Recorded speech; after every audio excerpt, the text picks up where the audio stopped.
नमस्कार, आप देख रहे हैं इंडिया न्यूज हरियाणा। आपके साथ मैं हूं प्रिया। बुलेटिन की शुरुआत इस वक्त की बड़ी खबर के साथ करते हैं, जो कि साइबर सिटी गुरुग्राम से मिल रही है। ये बड़ी जानकारी आपकी टीवी स्क्रीन पर। गुरुग्राम से बड़ी खबर, जहां पर गैंगस्टर विकास दुबे को लेकर अलर्ट पर पुलिस। ये आपको बड़ी जानकारी दे रहे पुलिस कमिश्नर ने ऑडियो जारी किया है। ये बड़ी खबर आपकी टीवी स्क्रीन पर। बॉर्डर एरिया पर पुलिस को एहतियात बरतने के आदेश दे दिए गए हैं। वहां पर पूरी रात फरीदाबाद में सर्च ऑपरेशन चला। ये आपको बड़ी जानकारी दे रहे हैं। गुरुग्राम पुलिस ने अपने बॉर्डर पर सख्ती बढ़ा दी है। ये बड़ी जानकारी। बाकायदा तमाम जो पुलिसकर्मी है उन्हें सतर्क रहने के लिए कहा गया है, और ये भी कहा गया है कि अलर्ट वहां पर रहे, क्योंकि गैंगस्टर विकास दुबे जिसे लेकर तमाम जिलों की जो पुलिस है वो अलर्ट है। यूपी का मोस्ट वांटेड विकास दुबे, जिसने बीते शुक्रवार को 8 पुलिसकर्मियों की जान ले ली, और अब उसकी धरपकड़ के लिए गुरुग्राम पुलिस जो है वो भी मुस्तैद है। बॉर्डर एरियाज में पूरी तरीके से सघन चेकिंग चल रही है। इसके अलावा तमाम अधिकारियों को निर्देश दिए गए हैं कि वो सतर्क रहें।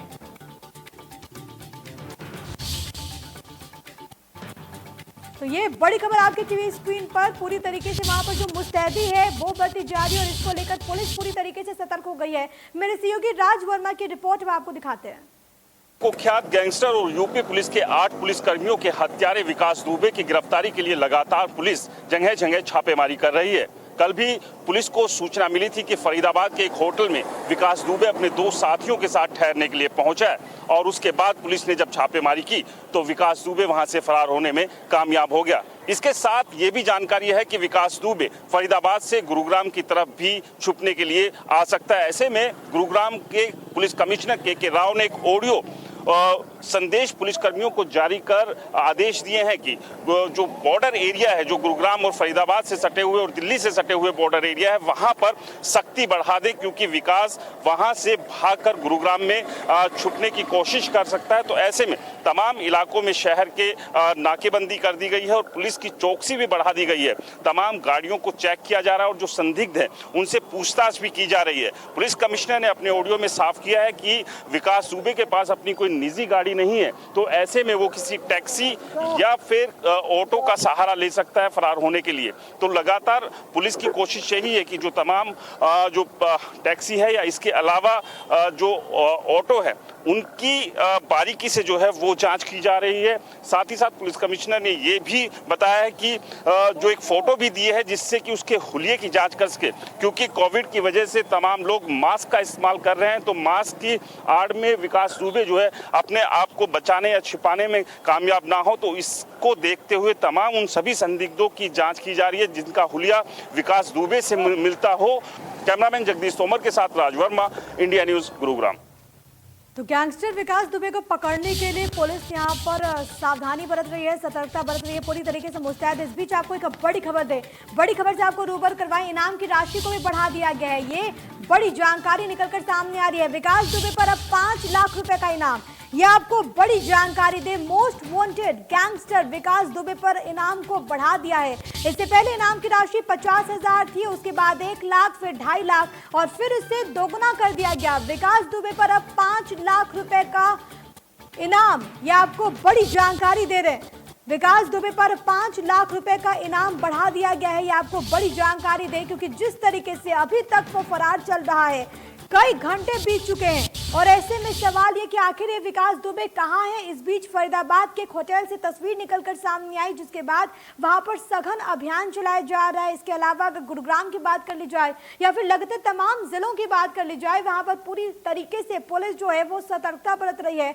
बॉर्डर एरियाज में पूरी तरीके से सघन वहां पर चेकिंग चल रही है। हर एक आने जाने वाले शख्स की तलाशी ली जा रही है, नजर रखी जा रही है कि विकास दुबे को जल्द से जल्द दबोच लिया जाए। या आप क्यों एक बड़ी खबर दे रहे हैं। 5 लाख रुपए का इनाम कर दिया गया है। इससे पहले 2.5 लाख इसकी राशि थी, लेकिन अब उस राशि को बढ़ाते हुए, क्योंकि हर किसी के जहन में यही सवाल है कि 8 पुलिस कर्मियों का हत्यारा कातिल इस वक्त विकास दुबे कहां है? इस बीच दिल्ली एनसीआर में छिपे होने की संभावना, जिसके बाद पूरी तरीके से पुलिस जो है वो यहां पर एक्टिव हो गई है। तस्वीरें आपकी टीवी स्क्रीन पर। विकास दुबे फरीदाबाद के एक होटल से वहां पर एक तस्वीर निकलकर सामने आई, उसके रिश्तेदार को भी वहां से गिरफ्तार किया गया है। और अब जो पुलिस है वो सघन अभियान चलाते हुए ये पता लगाने की कोशिश में कि यहां से अब विकास दुबे कहां गया होगा। गुरुग्राम में भी पूरी तरीके से सतर्कता जो है वो बढ़ती जा रही है। तमाम जो नाके हैं वहां पर पूरी तरीके से घेराबंदी कर दी गई है। हर आने जाने वाले शख्स पर नजर रखी जा रही है। इस बीच 3 तस्वीरें आपकी टीवी स्क्रीन पर सीसीटीवी में विकास दुबे दिखा। देखिए पहली तस्वीर आपकी टीवी स्क्रीन पर, हमीरपुर में उसका गुर्गा ढेर। ये आपको दूसरी तस्वीर दिखा रहे हैं, पुलिस की छापेमारी जारी है। अभय दुबे, आपको बताएं हमीरपुर में उसका गुर्गा जो कि ढेर हुआ है, एक बड़ी सफलता, क्योंकि अब उसके करीबियों पर शिकंजा कसा जा रहा है। और अब इसके मद्देनजर जो गुरुग्राम फरीदाबाद की पुलिस है वो भी पूरी तरीके से सतर्कता बरती हुई है। सीसीटीवी फुटेज में विकास नजर आया, लेकिन यहां पर आखिर किसने उसे सूचित किया कि पुलिस वहां पर पहुंचने वाली है? अगर किसी ने सूचित नहीं किया होता तो आज विकास दुबे पुलिस की चंगुल में होता, गिरफ्त में होता। लेकिन जिस तरीके से उसके करीबियों पर शिकंजा कसा जा रहा है वो इस बात की तस्दीक करता हुआ कि विकास दुबे ज्यादा दिनों तक बचने वाला नहीं है।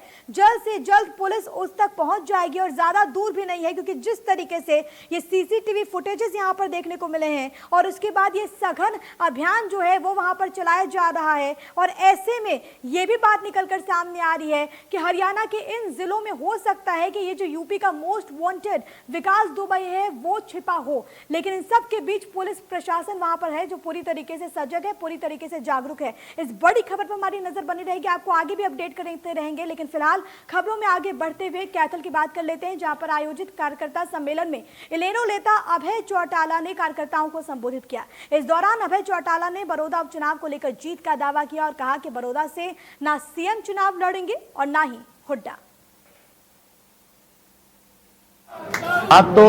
ना तो वहां मुख्यमंत्री लड़ेगा, ना हुड्डा ने लड़ना, केवल अखबारी बातें हैं। केवल अपने कार्यकर्ताओं का मनोबल कैसे बढ़ाया जा सके उसके लिए इस तरह की बातें आप जैसे साथियों के सामने करते हैं। मुख्यमंत्री तो कैसे कांग्रेस और बीजेपी आपस में मिली हुई है, आपके सामने ताजा उदाहरण है। जहां राज्यसभा के मेंबर दूसरे स्टेटों में हो रहे थे जहां कांग्रेस का राज था, वहां बीजेपी जहां एक जीत सकती थी वहां उन्होंने 2 कैंडिडेट खड़े किए, तीसरा कैंडिडेट क्यों नहीं खड़ा किया? सुभाष चंद्रा को कांग्रेस ने जिताया था, उसका आसान उतारा दीपेंद्र सिंह हुड्डा को जिता दिया। और इस दौरान अभय चौटाला ने पत्रकारों से बातचीत में प्रदेश सरकार को गिराने का फॉर्मूला भी बताया। इस फॉर्मूले को जरा आप भी सुनिए। मेरे पास 30 एमएलए होते तो मैं 100% सरकार गिरा देता। भूपेंद्र सिंह हुड्डा जो है अगर चाहता है कि इनकी सरकार गिरे तो फिर ईमानदारी के साथ इस काम में आगे बढ़े। लोग तो चाहते हैं सरकार गिर जाए। आज तो जेजेपी के जो एमएलए हैं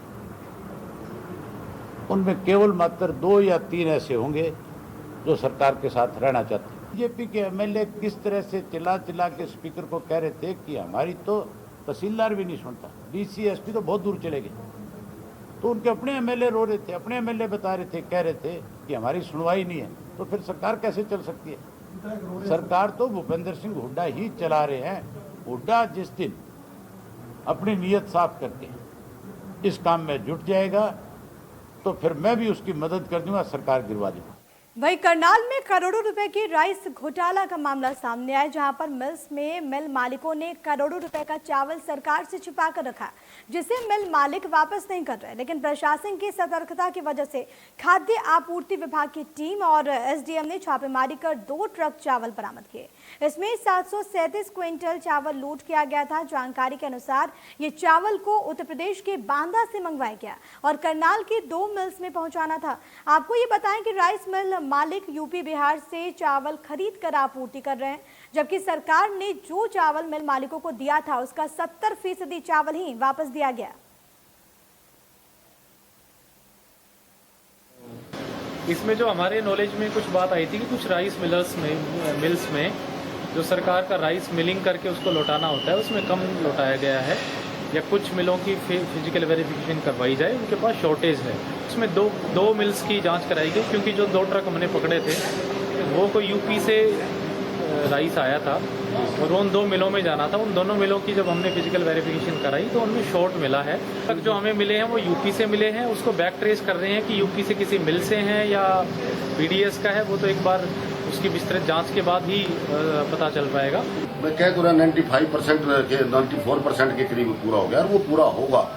सुनिश्चित तौर पर एक दाना चावल का सरकार के खाते में जाएगा। परमल ही है, वहाँ से आ जाए यहाँ से आ जाए, परमल ही तो है, वो सब कुछ परमल है। इससे घटिया चावल कोई मान ले, परमल जो पीडीएस का चावल होता है इससे नीचे क्वालिटी। वहीं कुरुक्षेत्र में लापता युवती के मर्डर की आशंका की वजह से सेक्टर 3 में परिजनों ने जमकर हंगामा किया, लेकिन जब प्रशासन हंगामे को शांत कराने के लिए मौके पर पहुंचा तो गुस्साए लोगों ने पुलिस पर पथराव कर दिया। इस दौरान पुलिस को काफी मशक्कत से लोगों को शांत करना पड़ा। वहीं थाना सदर प्रभारी ने इस मामले में जानकारी देते हुए बताया कि पुलिस को एक युवती की गुम होने की खबर मिली। इसके बाद पुलिस ने संदिग्ध घर की तलाशी भी ली, लेकिन युवती नहीं मिली। इसके बाद परिजनों ने हंगामा किया और पुलिस पर पत्थरबाजी शुरू कर दी गई। थाना प्रभारी ने बताया कि पत्थरबाजी करने वालों के खिलाफ उचित कार्रवाई की। उसका नाम रजनी है और वो आज से मैं करीब 2 और 4 के बीच में यहाँ से बिना बताए चली गई है। हमने उसके ऊपर FIR लॉन्च कर दिया 365 IPC की, लेकिन वो किसी भी परिजन, उसके जो परिजन है वो इस बात को मानने के तैयार नहीं थे कि वो चली गई है। वो कह रहे थे कि यहाँ पर छिपी हुई है, तो हमने उसकी तलाशी भी दिलाई है और उन्होंने उधर। वहीं भिवानी में पीटीआई टीचर्स का प्रदर्शन 24वें दिन भी जारी रहा। प्रदर्शन कर रहे शिक्षकों में एक ऐसी शिक्षिका भी है जो कि विधवा है। विधवा शिक्षिका का ये कहना है कि उसके परिवार में सास ससुर और बच्चे हैं, जिनका गुजारा उनकी तनख्वाह से चलता है, लेकिन सरकार ने नौकरी से बर्खास्त कर दिया। ऐसे में उनके परिवार का गुजारा कैसे होगा? महिला ने सरकार से मांग करते हुए कहा कि उन्हें वापस नौकरी पर बहाल किया जाए, जिससे परिवार की गुजर बसर हो सके। महिला समिति भी है, हमारे साथ कौन नहीं है, हमारी उनकी मुसीबत में साथ। भिवानी में मॉनसून को लेकर जिला प्रशासन पूरी तरीके से अलर्ट है। आपदा प्रबंधन के तहत जिला प्रशासन की तैयारियां कैसी हैं, इसी का जायजा लेने के लिए जिलाधीश अजय कुमार कई जगहों का दौरा करने पहुंचे। अधिकारियों को उचित दिशा निर्देश भी उन्होंने दिए। देखिए मेरे सहयोगी रवि की रिपोर्ट। तस्वीरें किसी झील या लेक या किसी झरने की नहीं है, बल्कि तस्वीरें भिवानी में वाटर वर्क्स की है, जहाँ पर आप देख पाएंगे बड़ा गहरा, कम से कम 12 फीट गहरा जो है ये टैंक है, जहाँ पर पानी मौजूद है और इसमें एक बोट, एक कश्ती जो है वो दौड़ाई जा रही है और उसका पर्पज कोई और नहीं बल्कि बाढ़ राहत के मद्देनजर वो तमाम चीज़ें उनकी जांच की जा रही। चंद मिनट पहले यहाँ पर भिवानी के जिलाधीश अजय कुमार जी और उनके अलावा अगर बात करें भिवानी के राजस्व अधिकारी और साथ ही साथ प्रमोद कुमार और दूसरे अन्य अधिकारियों के द्वारा दौरा किया गया था, वो चीज़ हम भी तफसील से देख रहे हैं कि किस तरह से यहाँ पर अब इन तमाम चीज़ों की जांच की जा रही है, तमाम इक्विपमेंट्स जो है उनकी जांच की जा रही है। मकसद क्या है सर आज अगर बात करें? सर इस सारे कार्य का मकसद ये है कि जो आने वाले समय में जो बाढ़ आने वाली है या बाढ़ आएगी या संभावनाएं हैं, तो उसके बारे में हम इसका मतलब किस्ती के जरिए से हम मतलब पूरा परीक्षण कर रहे हैं। इसका रिहर्सल चल रही है। ये सारा क्या हर बार इस तरह से जांच होती है? हर बार इस तरह से जांच होती है, अधिकारियों द्वारा जांच की जाती है और हमारे जो एक्सपर्ट हैं वो आते हैं और जांच करते हैं। सभी कर्मचारियों को इसकी ट्रेनिंग दी जाती है बाकायदा। आप लोगों को ट्रेनिंग दी गई है? हाँ जी, हमें ट्रेनिंग दी गई। एक बार कुरुक्षेत्र और एक बार यमुनानगर जाके आए हैं, वहाँ से हम ट्रेनिंग लेके फिर बाद में यहाँ पे आते हैं।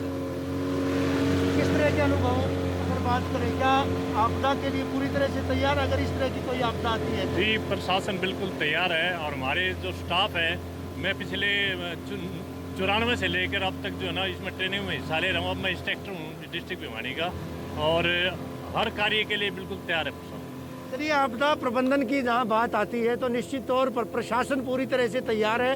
तमाम वो चीज़ें, चाहे तकनीकी तौर की बात की जाए, मैन पावर की बात की जाए, उन चीज़ों की ओर ध्यान भी दिया जा रहा है। वो तमाम चीज़ें देखी जा रही हैं कि आखिर जितने संसाधन हैं, जितने रिसोर्सेज, जितने सोर्सेज हैं वो पूरी तरह से तैयार हैं अथवा नहीं है। हालांकि मानसून, प्री मानसून की बारिश आ चुकी है, मानसून की आहट वो हो चुकी है। लेकिन इस बीच अगर बात करें प्रशासन कितना तैयार है, वो तमाम चीज़ें वही उन्हीं की जांच यहाँ पर की जा रही है। वीडियो जर्नलिस्ट सुमित अवस्थी के साथ रवि जांगड़ा, इंडिया न्यूज़ हरियाणा। तो मॉनसून को लेकर प्रशासन कितना अलर्ट है, इसी के मद्देनजर डीआरओ से खास बातचीत की मेरे सहयोगी ने, सुनिए। राजस्व एवं आपदा प्रबंधन विभाग पूरी तरह से मुस्तैद है। तैयारियों को अमली जामा पहनाया जा रहा है और राजस्व विभाग के उच्च अधिकारी यानी जिला राजस्व अधिकारी प्रमोद चहल जी हमारे साथ हैं। उनसे बात करेंगे किस तरह की तैयारियां की गई हैं। सर, हमने देखा था पहले डीएम, उसके बाद आप लगातार तफसील से दौरा किया जा रहा है आपदा प्रबंधन की। अगर बात करें किस तरह की तैयारियां हैं बाढ़ राहत को लेकर, या फिर मानसून की बारिश अगर तेज आती है? अभी बारिश का सीजन शुरू हो चुका है, इसके लिए हमारे उपायुक्त महोदय ने भी मोटर बोटों का निरीक्षण किया है और चप्पू वाली बोटों का भी निरीक्षण किया है और उन्होंने एसडीएमओ की, तहसीलदारों की ड्यूटियाँ लगा रखी है। ड्रेनों को चेक करें, उनकी वीडियोग्राफी करा के भेजें और पब्लिक हेल्थ को भी शहर के नाले और नगर परिषद को भी बोल रखें। यानी माना जा सकता विभाग पूरी तरह से तैयार। कई ऐसे नाले हैं, बरसाती नाले हैं जो कि कहीं न कहीं अभी अटे पड़े हैं, उनके लिए किस तरह के निर्देश दिए गए? अभी सभी नालों की सफाई के लिए बोल दिया है और एसडीएमओ को आदेश दे देंगे वीडियोग्राफी करा के भेजें। अगर फिर भी कोई रह जाता है तो जनता बता दे, उसी महकमे से सफाई करवा दी जाएगी। मैन पावर की बात करें, सोर्सेज की बात करें सर, वो कितने तैयार हैं? हमारी तरफ से जितने भी आज तक सरकार पे ट्रेनिंग ले सके हैं, कुरुक्षेत्र जाके बोटें चलाने की सभी की लिस्ट लगा दी है और कंट्रोल रूम बना दिया गया है डीसी ऑफिस में। कितनी बोट्स अगर 14 बोट्स हैं हमारे पास और 3 मोटर बोट हैं। 3 मोटर बोट है। 14 बोट्स, 3 मोटर बोट्स और जो कर्मचारी हैं, अधिकारी हैं, उनको पूरी तरह से विभिन्न विभागों के अधिकारी सर जी विभिन्न महकमों के कर्मचारियों को हमने ट्रेनिंग दिलवा दी है बोटें चलाने की। चलिए, तमाम अधिकारी, हालांकि राजस्व आपदा एवं राजस्व प्रबंधन विभाग वो पूरी तरह से तैयार है और उन्हीं तैयारियों का जायजा लेने के लिए यहाँ पर आज अधिकारी भी पहुँचे थे। जायजा लिया भी गया है। इस गहरे जलघर में यहाँ पर जो है ये बोट चला करके, मोटर बोट चला करके ये जायजा लिया गया है कि आखिर प्रशासन कितना तैयार है, कर्मचारी कितने प्रशिक्षित हैं, अधिकारी कितने तैयार हैं इस पूरे मामले को लेकर, और आखिर तैयारियां हों भी क्यों ना, क्योंकि जिस तरह का अंदेशा जताया गया है कि भारी बारिश आएगी और विगत में जिस तरह से 1995 यानी 1995 में जिस तरह के हालात हुए थे, एकाएक जब तेज़ बारिश आई थी, इस बात का अंदेशा नहीं था। तो प्री मानसून जो तैयारियां की गई विभाग के द्वारा वो मुकम्मल यहाँ पर कर ली गई है। वीडियो जर्नलिस्ट सुमित अवस्थी के साथ रवि जांगड़ा, इंडिया न्यूज़। चलिए फिलहाल खबरों में आगे बढ़ते हैं। रेवाड़ी और करनाल में हुए 2 अलग अलग हादसों में 3 लोगों की जान चली गई, साथ ही साथ कई लोग गंभीर रूप से घायल भी हुए। आपकी टीवी स्क्रीन पर 2 तस्वीरें इस वक्त आप देख पा रहे हैं। पहली तस्वीर रेवाड़ी की है, जहां पर दिल्ली जयपुर हाईवे पर हादसे के दौरान ट्रैक्टर और टैंकर टकरा गए। हादसे में एक बच्चे की जान चली गई, जबकि एक महिला समेत 2 लोगों की हालत नाजुक बनी हुई है। घायलों को फिलहाल अस्पताल में भर्ती करा दिया गया है। दूसरी तस्वीर आपकी टीवी स्क्रीन पर करनाल की है, जहां पर बड़ा गांव में तेज रफ्तार ट्रक ने 2 बाइक को टक्कर मार दी। हादसे में एक शख्स की जान चली गई, 3 लोग घायल हुए हैं, जिनका इलाज फिलहाल अस्पताल में चल रहा है। जानकारी मिल रही है कि मृतक गांव के रहने वाले थे और काम करके वापस घर लौट रहा था। गांव वालों के अनुसार यहां से रोज भारी वाहन तेज रफ्तार से गुजरते हैं, जिससे आए दिन ऐसे हादसे होते रहते हैं। देखिए 2 तस्वीरें आपकी टीवी स्क्रीन पर। आज हादसों का दिन और ये दर्दनाक हादसा दोनों ही जगह घटित हुआ। रेवाड़ी और करनाल की तस्वीरें आपके टीवी स्क्रीन पर, जहां पर तेज रफ्तार का कहर जो है वो देखने को मिला। रफ्तार भरे भारी वाहन हादसे की वजह बताए जा रहे हैं दोनों ही जगह। रेवाड़ी में दिल्ली जयपुर हाईवे पर यह दर्दनाक हादसा, तो वहीं करनाल में भी ऐसी घटना घटित हुई है। जो आसपास के लोग हैं उनका ये कहना है कि इस रास्ते पर आए दिन ऐसे हादसे होते रहते हैं, लेकिन बावजूद प्रशासन इस ओर कोई ध्यान नहीं देता, इसका सुध नहीं लेता।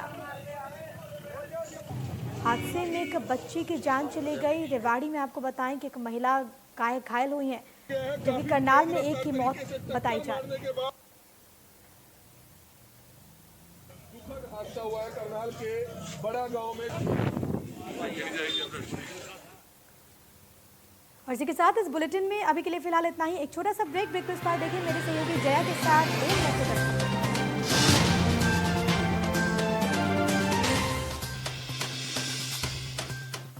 Chinar Fabrics, a stylish and fashionable, a complete menswear. Chinar Fabric.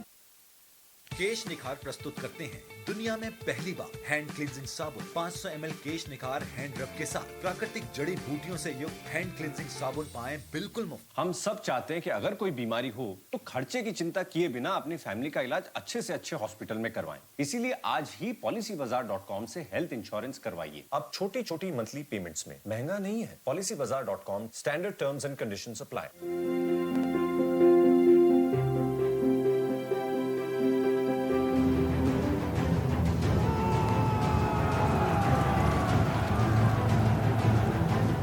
बाहर आने जाने वाले हर 4 लोगों में से एक के हाथों में कीटाणुओं के अंश रह जाते हैं। ट्रू शील्ड हैंड सैनिटाइजर न केवल कोरोना वायरस से बचाता है बल्कि हाथों में छिपे जर्म्स का 99.9% जड़ से सफाया करता है। ट्रू शील्ड हैंड सैनिटाइजर को WHO की गाइडलाइंस के तहत तैयार किया गया है।